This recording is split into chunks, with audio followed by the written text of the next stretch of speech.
Praise the lord. Vijayawada పట్టణ పరిసర ప్రాంత ప్రజలందరికీ గొప్ప శుభవార్త.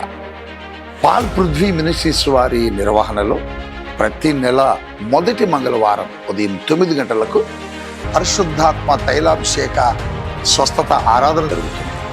ప్రియులారా, జనవరి 6వ తేదీ ఉదయం 9 గంటలకే ఈ ఆరాధన ప్రారంభమవుతుంది. స్థలం మీ అందరికీ తెలుసు కదా, జింకన గ్రౌండ్స్, కందుకూరి కళ్యాణ మండపం. ఇప్పటికీ ఈ ఆరాధనలో వేలాది మంది ప్రజలు పాల్గొని గొప్ప గొప్ప మేలులు పొందుకున్నారు. పరిశుద్ధాత్మ కార్యాలను చూస్తున్నారు. కుంటివారు నడుస్తున్నారు, గుడ్డివారు చూస్తున్నారు, మూగవారు మాట్లాడుతున్నారు. పరిశుద్ధాత్మ దేవుడు అద్భుతాలు చేస్తున్నాడు. రండి, ఈ ఆరాధనలో మీ అందరి కొరకు ప్రార్థించి వాక్య అనంతరం తైలాభిషేకం చేసి మిమ్మల్ని అభిషేకించి పంపుచున్నాను. రండి, ఆశీర్వదించబడండి.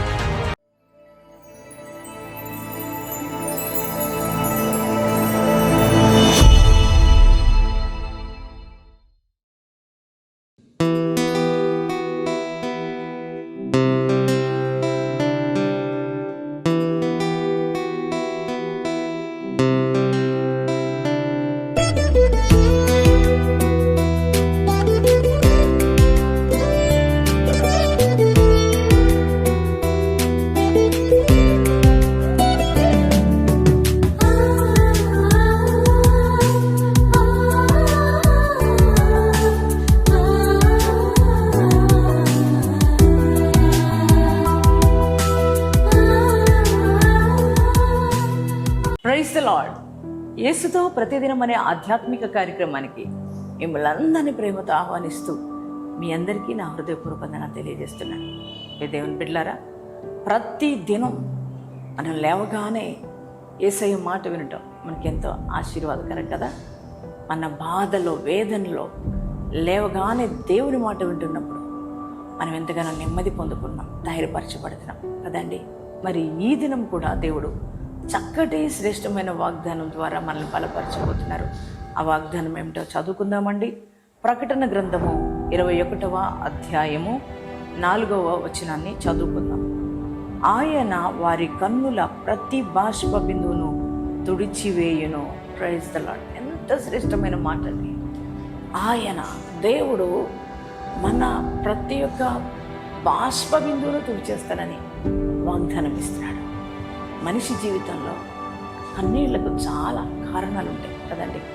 జీవితంలో వస్తున్న పోరాటాలు, ఆర్థిక ఇబ్బందులు, అనారోగ్య పరిస్థితులను బట్టి, అలాగే మారు మనసు లేని భర్తను బట్టి, అలాగే మాట వినని పిల్లలను బట్టి, అలాగే బిడ్డలు లేని పరిస్థితిని బట్టి, అలాగే వ్యాపారాలు నష్టాలు, ఆర్థికపరమైన అప్పులు, ఇవన్నిటిని బట్టి చాలా కారణాలు, శరీరంలో ఉన్న రోగాలను బట్టి ప్రతిదినం ఏడుస్తున్నవారు, నిద్రలేని రాత్రులు గడుపుతున్నవారు, ప్రతిదినము ఏడుపే కదా.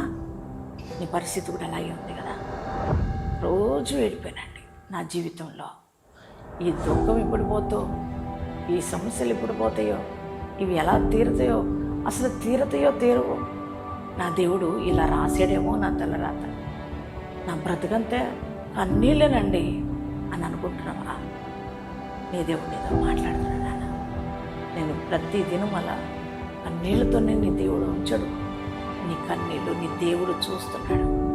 నువ్వు పడుతున్న శ్రమను ఆయన చూస్తున్నాడు. నీ రోగాన్ని బట్టి నువ్వు ఎంత ఏడుస్తున్నావో, నీ అప్పుని బట్టి ఎంత ఏడుస్తున్నావో, బిడ్డలు లేని పరిస్థితిని బట్టి ఎంత ఏడుస్తున్నావో, నీ జీవితంలో వస్తున్న శ్రమలను బట్టి ఎంత ఏడుస్తున్నావో, నువ్వు ఎదుర్కొంటున్న అవమానాన్ని బట్టి ఎంత ఏడుస్తున్నావో నాన్న. ఈ జీవితాల్లో కార్యాలు జరగక, నువ్వు చేస్తున్న పనులు సక్సెస్ కాక ప్రతిదినం ఎంతగా ఏడుస్తున్నావో నీ దేవుడు చూసి, నీ దేవుడు నీతో మాట్లాడుతున్నాడు. నీ ప్రతి బాష్ప బిందువుని నేను తుడిచేస్తానన్నాడు. ఎంత గొప్ప దేవుడు కదా. నీ ప్రతి బాష్ప బిందువు అంటున్నాడు. అంటే నువ్వు ఏ సమస్యలను గురించి ఏడుస్తున్నావో ఆ సమస్యలన్నీ కూడా నేను పరిష్కరిస్తాను. నువ్వు ఏడవద్దు బిడ్డాయిగా. నీ బాష్ప బిందువులు నేను తుడిచేస్తున్నాను. నీ సమస్యలన్నీ క్లియర్ అయిపోతున్నాయి. దేవుడు నీతో మాట్లాడుతున్నాడు. దేవుని బిడ్డ, నీ పరిస్థితులన్నీ మారిపోతున్నాయి. నీ శోధన, వేదన, బాధ, కన్నీరు అన్నీ తొలగిపోతున్నాయి.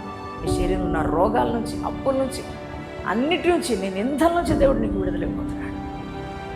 నీ భాష బిందువులు ఎవరు తుడుస్తున్నారు? నీ దేవుడే. ఆయన నీ కన్నీళ్ళు తుడుస్తున్నప్పుడు ఇంకా నీకు బాధ ఎందుకున్నానా? ఆయన నీకున్నాడు. నీ హృదయంలో సంతోషించి యేసయ్య వాగ్దానం ఇచ్చినందుకు యేసయ్యకి థ్యాంక్స్ చెప్పి, డాడీ నాకు ఎవరు లేరనుకున్నా, నా కన్నీళ్ళు తుడిచే దేవుడు నువ్వు ఉన్నావు, నేను నమ్ముతున్నా, ఈ వాగ్దాన్ని రిసీవ్ చేసుకున్నా, అందుకు నీకే వందనాలు యేసయ్య, యేసయ్యకి థ్యాంక్స్ చెప్తారండి. మరి ఈ వాగ్దానం బట్టి ధైర్యం తెచ్చుకోండి.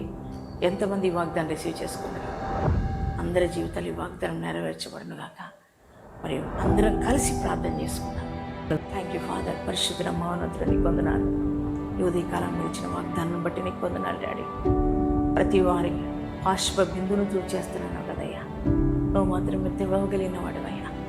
నువ్వు తప్ప ఎవరు తొడవగలరు దేవా? కార్యం జరిగించయ్యా. ఇదిగో నీ బిడ్డలు ఏ ఏ పరిస్థితులను బట్టి ప్రతిరోజు దుఃఖపడుతున్నారు, కన్నీరు కరుస్తున్నారు, నువ్వు ఎరిగిన వాడు. ఆ పరిస్థితులన్నీ మార్చమని ప్రార్థిస్తున్నావు. అప్పులు కాడు యేసునామములో తొలగిపోవునుగాక అయ్యా. నిందలు కొట్టివేయబడునుగాక. గర్భఫలం లేని వారికి గర్భాలు తెరవబడునుగాక. ఉద్యోగాలు లేని వారికి ఉద్యోగాలు వచ్చునుగాక. వ్యాపారాలు దీవించబడునుగాక. చేతి పని ఆశీర్వదించబడునుగాక. తండ్రి నీకే స్తోత్రాలయ్యా. అయ్యా నాయన సేవ విషయంలో పోరాటాలు ఎదుర్కొంటున్నారు, వారి సేవ ఆశీర్వదించబడునుగాక. ఆత్మ విషయాలు పోరాటం ఎదుర్కొంటున్నారేమో, యేసు నామములో ఆ పోరాటాలు విజయం పిల్లలకు వచ్చునుగాక. తండ్రి నీకే స్తోత్రాలు. ప్రతి రోగము, నానా విధ రోగాలన్నీ కూడా యేసు నామములో తొలగిపోవునుగాక. యేసయ్యా నీకే వందనాలు స్తోత్రాలు. ఈరోజు మ్యారేజ్ డేస్ బాడీ చేసుకున్న ప్రతి వారిని దీవించి ఆశీర్వదించమని యేసు నామములో ప్రార్థిస్తున్నాం తండ్రి.